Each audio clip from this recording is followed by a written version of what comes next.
Hallelujah hallelujah hallelujah. राजाओं के राजा, प्रभुओं के प्रभु, सेनाओं के यहोवा खुदावन खुदा पाक करो। मैं आपका धन्यवाद देती हूँ, धन्यवाद देती हूँ पिता पुत्र पवित्र आत्मा के लिए, धन्यवाद देती हूँ प्रभु आपकी महिमा के लिए, धन्यवाद देती हूँ पिता आपने बहुत आयत का जीवन दिया। मेरे महान पिता, जैसे आपकी स्वर्ग में इच्छा पूरी होती है वैसे पृथ्वी पर भी हो। आपका राज्य आए हमेशा के लिए। पिता परमेश्वर जी, हमने अपने विरोधियों को क्षमा किया, पिताजी आप हमें क्षमा करें। परमेश्वर पिता, आप हमारी बुद्धि और आत्मा को अपने नियंत्रण में रखें प्रभु जी। परमेश्वर पिता, हमें वो सामर्थ्यवान आत्मा दीजिए ताकि पिता परमेश्वर जो हमारे अंदर प्रभु पवित्र आत्मा के द्वारा उस वचन को कहलवाएं प्रभु, जो आपके बच्चों में प्रभु जी कई गुना फायदा लेकर आए। प्यारे पिता, हम धन्यवाद देते हैं मेरे महान पिता परमेश्वर। जो भी भाई बहन प्रभु जी यूट्यूब पे हमें देख रहे हैं प्रभु जी, हम उनके लिए भी दुआ विनती प्रार्थना करते हैं कि परमेश्वर पिता, जो भी भाई बहन किसी भी बीमारी से ग्रस्त हैं प्रभु जी, उनकी बीमारी को प्रभु जी दूर कीजिए अभी इसी वक्त से प्रभु जी। हर एक बात के लिए प्रभु जी उन्हें चंगाई दीजिए। पवित्र आत्मा यूट्यूब वाले भाई बहनों को भी और यहाँ के भी जितने भी भाई बहन हैं प्रभु जी, उन सबको प्रभु जी छू लीजिए, टच कीजिए। पवित्र आत्मा टच कीजिए अभी इसी वक्त से। सबको प्रभु जी आपके हाथों में सौंपते हैं। जो भी वचन है प्रभु जी उसे भी आपके हाथों में सौंपते हैं। मेरे खुदावन खुदा पाक करो, हम सब के लिए ये दुआ विनती प्रार्थना करते हैं प्रभु, जिन्होंने आपके वचन को जान लिया है प्रभु जी, जिन्होंने आपका स्वाद चख लिया है प्रभु जी, उनके लिए प्रभु जी आप जीवन और सत्य के मार्ग पर चलाएं पिता परमेश्वर। हम धन्यवाद देते हैं प्यारे पिता। मेरे खुदावन खुदा पाक करो, आपका जितना धन्यवाद दें उतना कम ही कम है। और मेरे महान पिता, जितने भी कलीसिया है प्रभु, जितने भी यूट्यूब वाले भाई बहन है प्रभु, सबको समझ बुद्धि ज्ञान दीजिए। और धन्यवाद देते हैं प्यारे पिता पवित्र आत्मा, हम हर एक बातों को, जितनी भी छोटी बड़ी बातें हैं, आपके हाथों में सौंपते हैं। मांगते हैं यीशु जलाली के नाम में होके, आमीन आमीन आमीन। तो हम प्रभु का धन्यवाद देते हैं। जय मसीह की, जय मसीह की।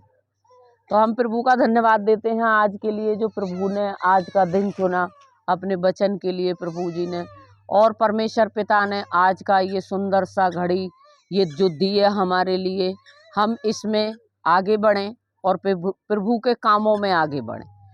किस में आगे बढ़ें?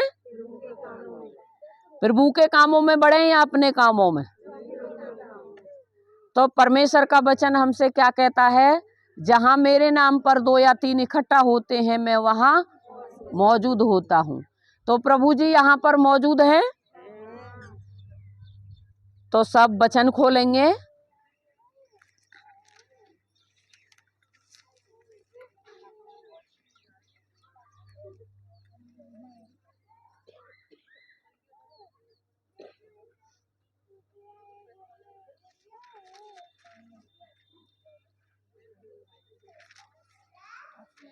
ऐसे ना प्रभु कहता है, बहुत सारी जगह कलीसियाएं होती हैं, और प्रभु कहता है जहाँ मेरे नाम पर 2-3 इकट्ठा होते हैं, मैं मौजूद होता हूँ। तो बहुत सारे भाई बहन कहते हैं हमारे यहाँ पर ऐसे ये काम नहीं हो रहे हैं, ये नहीं हो रहे हैं। तो प्रभु कहाँ पर कार्य करता है? किस में काम करता है प्रभु? जब हम प्रभु की आज्ञाओं को मानते हैं। तो परमेश्वर की आज्ञाएं हमको माननी चाहिए या नहीं माननी चाहिए?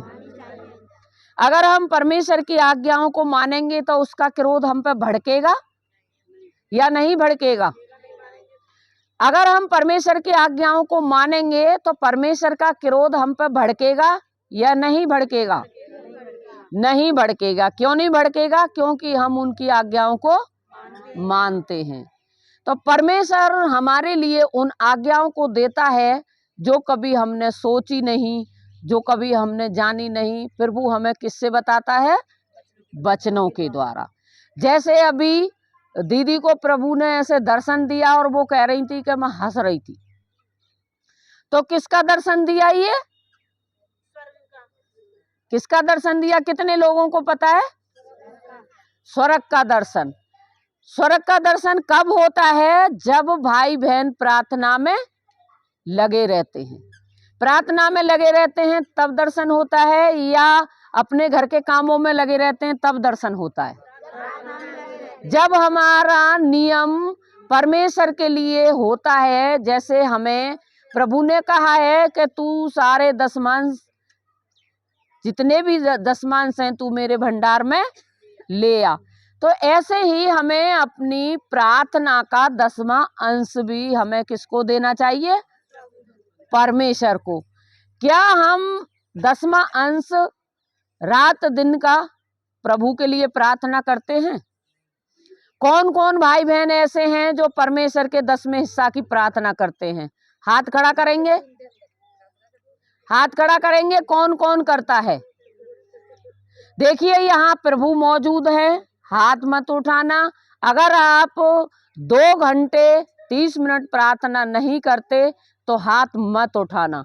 और वो भी लोग जो विनती और प्रार्थना नहीं करते तो वो विश्वास ये ना रखें कि हमें प्रभु से कुछ मिलेगा, क्योंकि अगर हम उससे मांगेंगे तभी तो वो हमको देगा, या बगैर मांगे दे देगा? नहीं देता। तो ऐसे कल मैं बैठी थी और मैं प्रभु का वचन पढ़ रही थी, तो मैं प्रभु से कह रही थी, प्रभु बहुत सारे भाई बहन कहते हैं, ऐसे हम सुनते हैं क्लास हैं, ऐसे विजेंद्र पास्टर जी के यहाँ पर भी बहुत सारी भीड़ आती है, अंकुर नरूला जी के यहाँ पर भी बहुत भीड़ आती है, बहुत सारे लोग ऐसे कहते हैं हमारे यहाँ इतने आते हैं, इतने आते हैं। तो मैंने कहा प्रभु आज आप मेरे लिए कोई ऐसा वचन दीजिए ताकि मैं उस वचन को पढ़ के संतुष्ट हो जाऊं। ये जो मेरा मन है आप इसे अच्छी तरह से संभालें। तो मैंने आंख बंद करके प्रार्थना की और प्रभु ने मुझे वचन दिया, यशायाह निकालेंगे 60 का 22,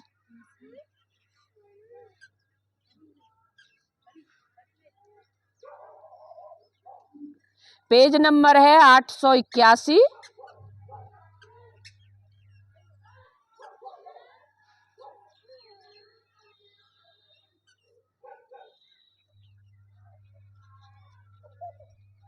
खुल गया सबका?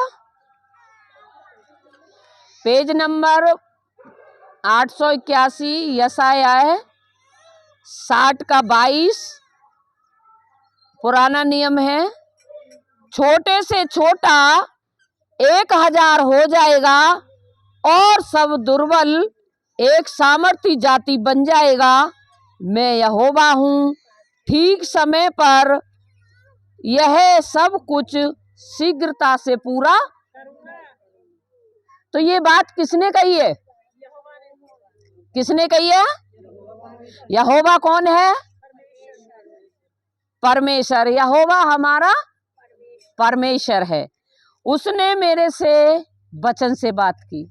ऐसे तो नहीं कहा कि तू उसके पास जा या तू उसके पास जा, ऐसा तो नहीं कहा। किससे बात की? वचन से। कहा छोटे से छोटा 1000 हो जाएगा, मतलब छोटी से छोटी कलीसिया में भी 1000 हो जाएंगे। लेकिन कब होंगे? जब हमारा विश्वास किस पे होगा? परमेश्वर पे। छोटे से छोटा 1000 हो जाएगा और सबसे दुर्बल एक सामर्थी जाति बन जाएगा। दुर्बल से दुर्बल चर्च भी, दुर्बल का मतलब क्या है? कमजोर। जिनके यहाँ लोग कम हैं वो भी इस बात को सुन लें। कोई आज के बाद ये ना कहे कि हमारे यहाँ चर्च में लोग कम हैं। आज से इस वचन को याद रखें कि सबसे दुर्बल, कमजोर से कमजोर चर्च में भी 1000 होने जा रहे हैं यीशु नासरी के नाम में। जाति बन जाएगा। मैं यहोवा हूं। कौन हूं? मैं यहोवा हूं। ये हमसे कौन कह रहा है? परमेश्वर। तो हम अपनी बुद्धि को नियंत्रण में रखें। कभी ये ना कहें कि हमारे पास इतने हैं उतने हैं।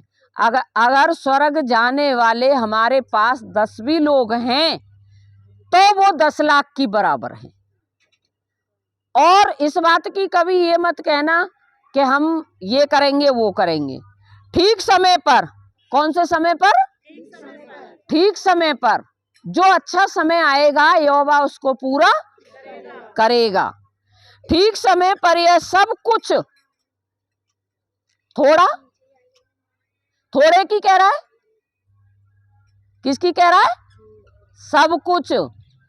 बाइबल से जवाब दीजिए, किसके बारे में हो रहा है? ठीक समय पर यह सब कुछ हो जाएगा, शीघ्रता से पूरा हो जाएगा। किससे हो जाएगा? शीघ्रता से, शांति से, धीरज।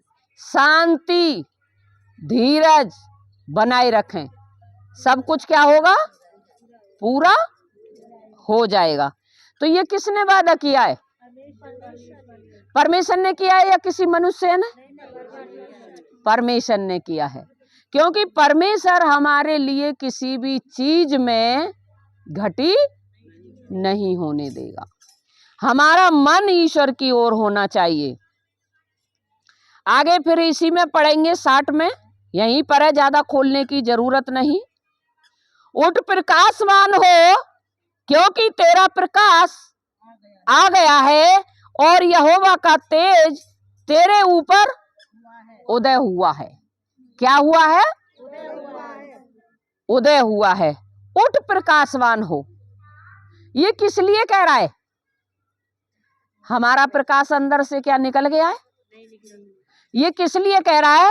उठ प्रकाशवान हो, क्योंकि हम अभी तक जो शांत बैठे हैं प्रभु के वचन में, हमें एकदम उठ के खड़ा होना चाहिए। हमें प्रभु का वचन पढ़ना चाहिए, हमको परमेश्वर की प्रार्थना करनी चाहिए, क्योंकि तेरा प्रकाश आ गया है। अगर हम परमेश्वर की विनती और प्रार्थना करेंगे तो आप पे परमेश्वर का प्रकाश और ज्यादा से ज्यादा और ज्यादा से ज्यादा क्या हो जाएगा?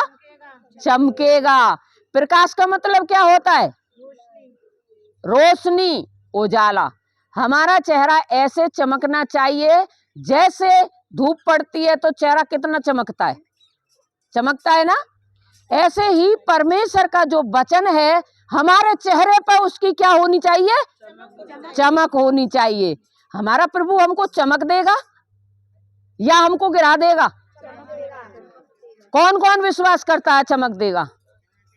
हालेलुया। परमेश्वर आज आपके सबके चेहरों पे चमक देने वाला है यीशु के नाम में। उदय हुआ है और यहोवा का तेज तेरे ऊपर उदय हुआ है। उदय का मतलब है यहोवा का तेज तेरे पे क्या हुआ है? उदय हुआ है। उदय का मतलब है निकल आया है, जैसे सूरज आज निकला है इतने दिन बाद, तो बहुत सारे भाई बहनों के चेहरे यहाँ पर क्या हो रहा है? खिल गए। आज तो धूप निकल आई है, बहुत सारे ने तो बहुत हल्के कपड़े भी पहन रखे हैं, है नहीं? तो ऐसे ही परमेश्वर का वचन भी हमारे चेहरे पर क्या होना चाहिए? चमकता रहना चाहिए। देख पृथ्वी पर तो अंधियारा और राज्य राज्य के लोगों पर घोर अंधकार छाया हुआ है, परंतु तेरे ऊपर यहोवा उदय होगा और उसका तेज तुझ पर प्रकट होगा। क्या होगा? प्रकट होगा। क्या कह रहा है? देख पृथ्वी पर। पृथ्वी पर सारी जनता प्रभु के वचन में तो नहीं है ना, है नहीं? तो प्रभु उनके लिए कह रहा है जो पृथ्वी पर जो रह रहे हैं उनके ऊपर क्या है? अंधकार छाया हुआ है। हम कहां पर हैं? उजाले में। यीशु मसीह हमारा कौन है? ज्योति। और हम कहां पर हैं इस वक्त? हम कहां पर बैठे हैं? ज्योति में। क्योंकि जब हम अंधकार में से प्रभु ने निकाले तो हम अब कहां पर हैं? ज्योति के मार्ग में। तो अंधकार छाया है कहां पर? जो संसार के भाई बहन अभी तक वचन समझा रहे हैं, सुसमाचार सुना रहे हैं, उनके ऊपर कोई असर नहीं हो रहा है इस चीज का, तो वो अभी भी कहां पर हैं? अंधकार में।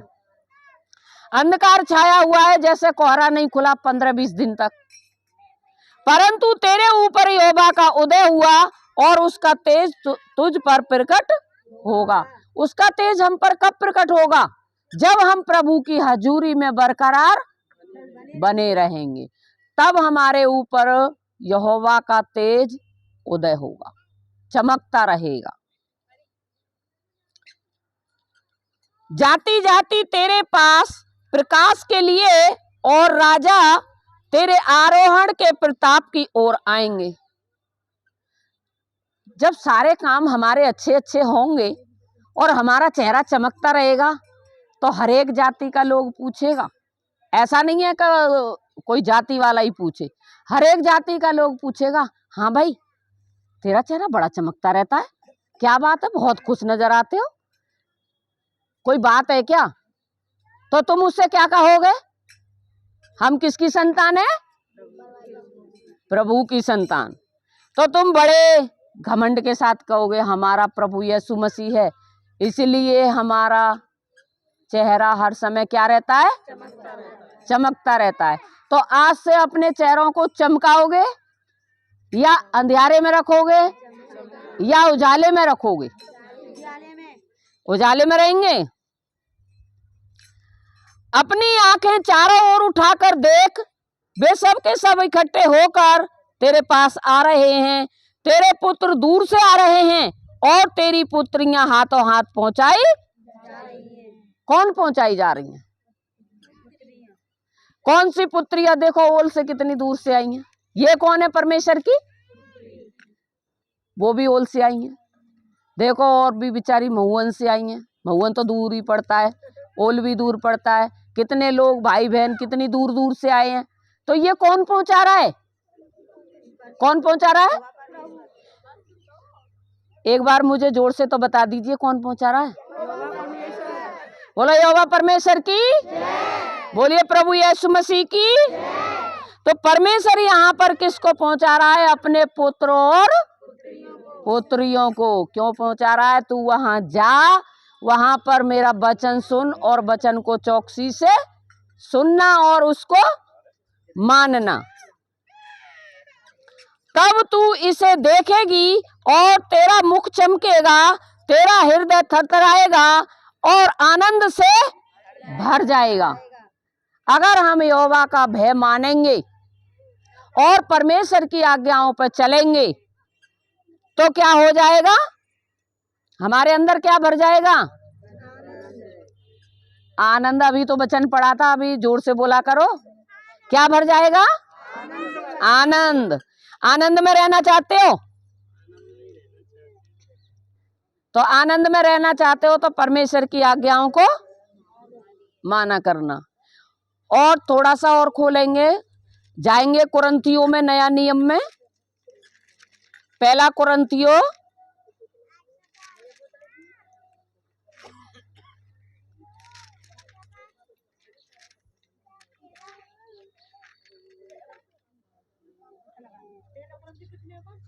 10 का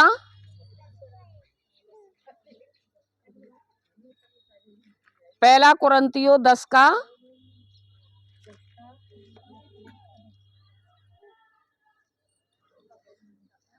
11।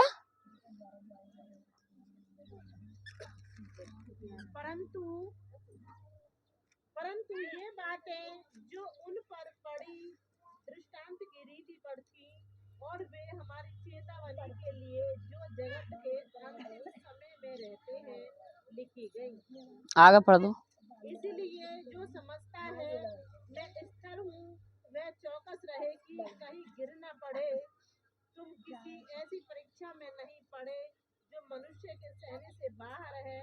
परमेश्वर सच्चा है और वह तुम्हें सामर्थ्य से बाहर परीक्षा में न पड़ने देगा, वरन परीक्षा के साथ विकास भी करेगा कि तुम सह सको। Hallelujah, hallelujah. देखिए हमारे ऊपर कितने ही संकट क्यों ना आ जाएं, हमको क्या करना है? हम पे कोई भी आपत्ति विपत्ति, कोई भी बीमारी क्यों ना आ जाए, हमको क्या करना है? स्थिर रहना है। हमको ये नहीं सोचना है कि हमारे ऊपर ये परेशानी आ गई है तो हम वचन को छोड़ दें, क्योंकि दुख के बाद ही सुख। सुख और दुख किसके हैं? किसके हैं? सुख के कई नाम और दुख को देख के इंसान घबरा जाता है। इसलिए हमको क्या कह रहा है ये वचन में यहाँ पर, परंतु ये सब बातें उन पर पड़ी दृष्टांत की रीति पर थी। ये दृष्टांत है और वे हमारी चेतावनी के लिए जो जगत के अंतिम समय में रहते हैं। जो भी जगत के अंत तक प्रभु के वचन में बना रहेगा ये उनके लिए है। जो छोड़ के चले जाएंगे उनके लिए वचन नहीं है, जो अंत तक रह जाएंगे उनके लिए है। चेतावनी के लिए जो जगत के अंतिम समय में रहते हैं लिखी गई हैं। किसके लिए लिखी गई हैं? जो जगत के अंत तक प्रभु में क्या रहेंगे? बने रहेंगे। इसलिए जो समझता है मैं स्थिर हूं, इसलिए जो समझता है मैं स्थिर हूं, वह चौकस रहे कि कहीं गिर ना पड़े। तो हमको क्या करना है? चौकस रहना है। ऐसा ना हो कि कहीं हम गिर पड़े। इतना भी हमारे लिए सोचने की जरूरत नहीं। तुम किसी ऐसी परीक्षा में नहीं पड़े जो मनुष्य के सहने से बाहर है। किससे बाहर है? मनुष्य के सहने से बाहर है। चाहे हमारे पास कितनी ही क्यों ना बातें इधर उधर की हो, शैतान चाहे इधर उधर से हमें कितना ही गुमराह क्यों ना करे, लेकिन हमको सबको क्या करना है? सहना है। सहना है। अगर हम सह लेंगे तो परमेश्वर के राज्य में प्रवेश करेंगे, और हम सह नहीं सकते तो हम बहुत जल्दी टूट जाएंगे। तो हमको टूटना है या संवरना है? चलिए, बहुत अच्छी बात है। परमेश्वर सच्चा है। परमेश्वर सच्चा है या झूठा है? परमेश्वर सच्चा है और वह तुम्हें सामर्थ्य से बाहर परीक्षा में ना पड़ने देगा। चाहे कुछ भी हो जाए, तुम्हारी जितनी सामर्थ्य होगी उसकी परीक्षा झेलने की, वो उतनी ही परीक्षा तुम्हें देगा। वो जानता है तुम कितना झेल सकते हो, कितना झेल सकते हो उतनी ही देगा, उससे बड़ी नहीं देगा। वरन परीक्षा के साथ निकास भी करेगा कि तुम सह सको। क्या कर सको? तुम सह सको। हमारे ऊपर आपत्ति विपत्ति उतनी ही आएंगी जितना हम सह सकते हैं। तो मैं परमेश्वर पिता का धन्यवाद करती हूँ। एक बार सब मेरे साथ 13 में सब पढ़ेंगे, आगे आगे। तुम सब पढ़िए। तुम किसी ऐसी परीक्षा में नहीं पड़े जो मनुष्य के सहने से बाहर है। परमेश्वर सच्चा है और वह तुम्हें सामर्थ्य से परीक्षा में ना पढ़ने देगा, वरन परीक्षा के साथ निकास भी कि तुम सह सको। वह चौकस रहे कहीं गिर ना पड़े। आमीन, आमीन, आमीन। Hallelujah, hallelujah.